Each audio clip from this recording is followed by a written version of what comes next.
Access selections have been made for Team LeBron and Team KD for this weekend's All-Star game. Here's KD. He went with Kyrie first, then Joel Embiid, then Kawhi Leonard. And then he got Bradley Beal and Jason Tatum to round out the starters. Remember, he is not playing. He then picked his teammate James Harden first. He also got D. Book, Zion, Zach LaVine, Julius Randle. Vucevic and Donovan Mitchell went last. Actually, Gobert went last. That was LeBron got the last pick of the reserves. Check this out, the starters. LeBron's got Giannis, the first overall pick. Then he went with Steph Curry, and Steph Curry, LeBron fans went nuts. They're usually going at it. Now they're on the same team. Luka and Jokic, Damian Lillard, Ben Simmons, Chris Paul, Jaylen Brown, Paul George, Sabonis, and Gobert. Here's LeBron afterwards. I just try to pick players that can complement one another, and, we're out on the floor. We just, try to play the game the right way. I mean, it's all-star game, so, there's going to be some shenanigans out there, but for the majority of the game, we just try to play the right way and try to come out with a win. As Giannis said last year, are you picking players that complement your team or the Lakers? That will eventually be Lakers. Which one are you picking? That's the word on the street, LeBron. I was looking at. Listen, I'm looking at the rosters, man. I don't see many upcoming free agents. So I think I'll be picking for Team LeBron All Stars instead of the Lakers this year. So I'm gonna keep it. The sweater belonged to my great-great-grandfather. The sweater could have, but I bought it at full price, unfortunately. So, just being the best version of myself today, as sad as that is. Brez and I were saying right before we came on air, we can see over here on the big screen. You look very serious today. Very serious, William Orm today. It's the All-Star break, Bill. I mean, light up, Bill. And I haven't been able to take a load off yet. I was working all day today, but then we do have the All-Star break, some sunshine here in Southern California. Maybe I will find it find some room in my calendar to relax a little bit. That would be great, Bill. Yeah. We'd appreciate it. It'd be better for the show. Here's a look at the Lakers at the break, 24-13. Fourth in the West, 13-5 on the road this season. That's the best in the NBA. Defensive rating, you might be surprised, Brez, still number one. LeBron James, he's good at 36. And AD's missed 14 games this season. Now here's Frank Vogel with his outlook on the second half of the season. Very confident in what we can accomplish this year. This season is a marathon. It's about looking at a lot of different combinations and integrating new players and building habits that are going to win for you in the playoffs. And whether you're winning or losing, you have a growth mindset. I'm not concerned with the recent losses. Our guys are competing while we're undermanned, and guys are getting more opportunity. And those guys that are getting opportunities are growing in our system. Very, very confident in what we can accomplish this year. We had injuries. I've been banged up the past, 2-3 weeks. Obviously, Bron playing through it, banged up. AD, not having Dennis, it's a win. So we just got to get healthy, and I'm excited to see what our team does in the second half when everybody's back. I'm very excited. We're still learning, we're still growing, and like I said, I think the first half of the season has been a good one. But this break is a much needed one because these guys are still dealing with just different things that may have occurred from the short off season and just the different turnaround that we had, man. But I think this break is going to give these guys a good chance to reset, and like I said, we're going to come back ready to play some good basketball, finishing off the season to make that push to try to do it again. The long-awaited break is here, and the Lakers lost their two final games, and you see that graphic. It said 3-7 in their last 10, kind of jumps out to you, Brez. We know they've been banged up, but how do you feel about the Lakers right now? I feel okay if I'm kind of judging neutrally, just kind of looking at it from an outsider's perspective. They might have a different opinion, the players and coaches, but I feel like they weathered some of the AD storm. Obviously, it's not good to go on that 4-game losing streak. That was no good, but they got some of their mojo back. This last game against Sacramento, though, nobody was playing. They were down 3 guys who averaged, close to 60 points and 20-something rebounds. They were down a lot of people in that last game. Still made it pretty competitive and actually really entertaining. But I think you should feel satisfied if you're a Laker fan right now about the first half of the season based on the AD injury. Bill, what about for you? I know they're out of your top 5 power rankings, but how you feeling about them? I would just say, last night is not a game that I think says anything about their championship worthiness.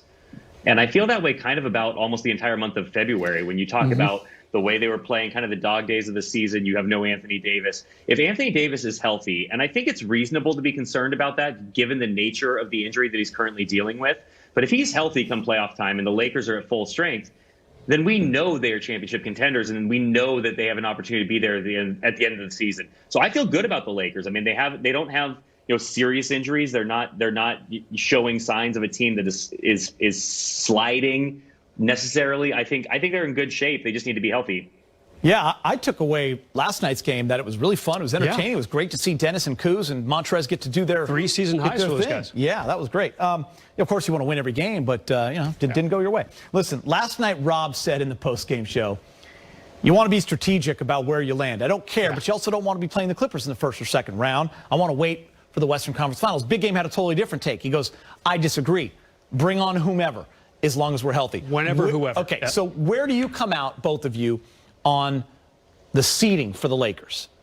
See, I think Utah is going to get that top seed. Yeah. I think that's almost set in stone. I feel like they want it. They still need to prove some things in the playoffs, so maybe they feel like that helps them a little bit. I'm kind of on the side with James, though. Whoever, whenever. Do you want to play the Clippers in the first round in like a 4 or 5 matchup? No. That wouldn't be beneficial for either franchise. They're both probably the class of the West. But, it's going to be a weird balance between rest and seeding. You want to make sure LeBron's rested down the stretch. Does that mean you drop down to a 4 or maybe a 5?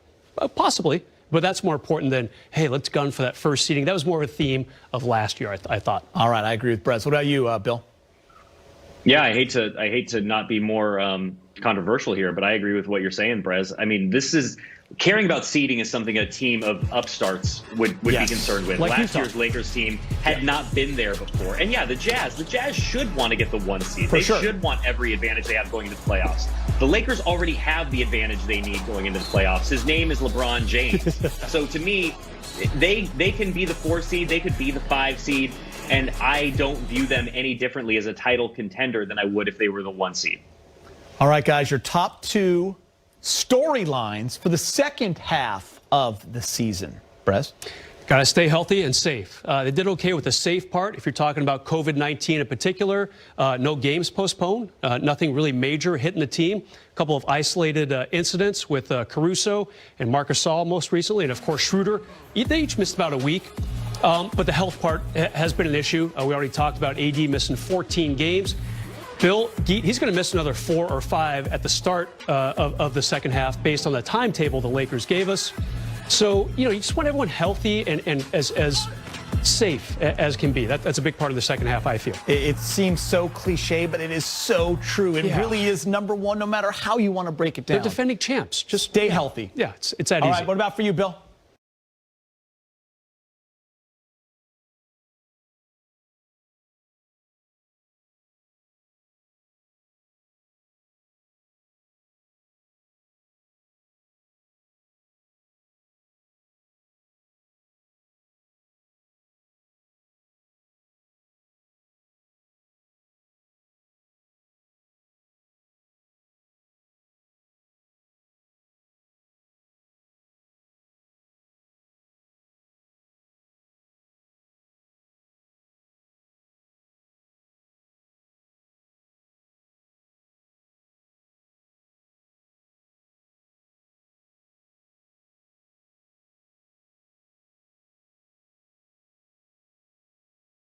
And from when Frank Vogel first gave it would be, I believe, March 18th when they play the Charlotte Hornets, whatever their name is now. And so we get LaMelo Ball and hopefully also Anthony Davis back on the floor for that game. All right, what about for you, Brez? Storyline number 2. Got to fix that three-point shooting. Just at the end of January, they were top 5 in the league. They've plummeted since then. They were 25th going into the last game against Sacramento. I guess the good news is they moved up to 24th based on that game. They actually shot pretty well behind the arc. A couple things to think about. The trade deadline is only a few weeks away. Do they try to get maybe a sharpshooter for a pretty low cost, I would imagine? AD also coming back eventually, hopefully by mid-March, like Bill said. That'll presumably open up the lanes, some of the outside shooting lanes for sure. And keep in mind, no need to panic because the Lakers did finish 21st last season behind the arc. things turned out pretty well for them. Amazing to think what the loss of Anthony Davis does to three-point shooters. Yeah. All of a sudden, you're not alone and sitting in that corner while the ball gets swung 100%. to you. There's not more dribble penetration. Not running as many high pick and rolls. So 100%. Not as many double teams. So it has been tough. All right, Bill, what about for you? Final storyline for the second half. I'll just be watching what happens in the front court. And obviously some of that is Anthony Davis dependent. But do they need to go get another guy to protect the rim, another defensive-minded center? And I know that this is something we've talked about throughout the season, and I hate to beat a broken drum, but, you know, the Montrezl Harrell thing has become a little bit of an issue late in games. Obviously Frank Vogel has some misgivings about playing him late in games against some of these teams with quality centers. And I wonder how aggressive the Lakers will be on the market when it comes to the buyout market. We're going to see some big names, I think, or even some kind of trade. And you know, I think Marc Gasol has basically been what we expected him to be, and Montrezl Harrell is putting up numbers consistent with what we saw from him with the Clippers. But in terms of the holistic approach in the front court, it does seem like maybe they're one guy short. Is there one addition that you would say, okay, that could be the guy that could fill I think the role? the one that, like, I mean, listen, I mean, I don't yet understand. I don't know if this is a pie in the sky name yet, or if there's actually a way to pull it off. But Andre Drummond completely changes who the Lakers are. I just don't know how you get it done, and I still have a hard time seeing the Cavaliers just buying him out and putting him on the market and letting him go sign for the minimum in LA. Yeah. Yeah, you have a realistic one, guys, or are we going fantasy land? Yeah, here? I mean, that's definitely like, the reach. Probably like a JaVale McGee if he gets cut, or maybe like an Aaron Baines from Toronto, something like that. All right, here's a look at some notable games in the second half of the season. You got the Pacers. The Sixers will be coming to town March 25th. That'll be a fun one. The Bucks, of course, at Clippers, Easter Sunday at the Heat. You got the Celtics on April 15th, the Jazz. So a lot of great games coming up here. All right, coming up, Atlanta Hawks. All games can be seen right here on Spectrum Sportsnet. Now let's check in with Brez and Big Shot Rob. Rob, halfway home. First half season of Laker basketball has ended. Let's talk about the goods and the bads. We'll start with the goods. What did you like over the last couple months? The goods, we know what LeBron can do. We know what AD can do. Let's talk about the four new guys. Like it? They came out and they played excellent. I know a lot of people looking at Marc Gasol scoring, but his passing, the way he played defense. Trez is in the running for Sixth Man of the Year again.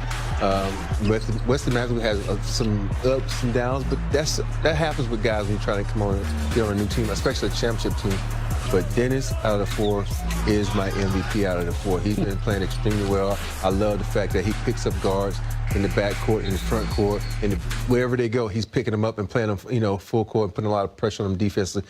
And on the offensive side, he's putting a lot of pressure on them offense. So I'm loving these four amigos, and they're playing great, and they're making the Lakers another championship caliber team. All right, what about the minuses? There's a few things to choose from there. Well, the minuses aren't that many. I can go bad cop and go with the minuses, but I'm going to stay. But the minuses are like the four overtime games. That's the minus. A lot of minutes. It's a lot of minutes, and I'm only referring to LeBron James because he's played 18 years and he has a lot of minutes and a lot of wear and tear on his body. And the other thing is the injuries, and I think he's been getting little injuries here and there, and hopefully, sometimes a major injury like this can let all those little nagging minor injuries heal. So those are only the two negatives that I see. Okay, some people would say three-point shooting. It started off really hot over the first month of the season, tailed off from there before the All-Star break here. Can that be fixed in the second half? It can be fixed, but I don't think you have to worry about it. When you got a guy like AD and LeBron, you don't really need three-point shooting. I think everybody now is so focused on, this team shoots a lot of threes. If you think about it, you look at the history of basketball, there's only one team that won the championship who's a great three-point shooting team. And that was the Golden State Warriors. So everybody wants to be like that, but you're not going to be the Golden State Warriors. The Lakers shot threes pretty decent last year, and what did? They won a championship because they had AD and LeBron. And this year they have a better offensive supporting cast. So I'm not worried about the three-point shooting. I don't think people should be, because the Lakers are still one of the best teams in basketball with poor shooting threes. What about the whole rest versus seeding? We're going to talk a lot about that over the second half. I think if you have the opportunity to look at the standings and see where everybody falls, and for me, if I'm the Lakers, I don't want to be 2 or 3.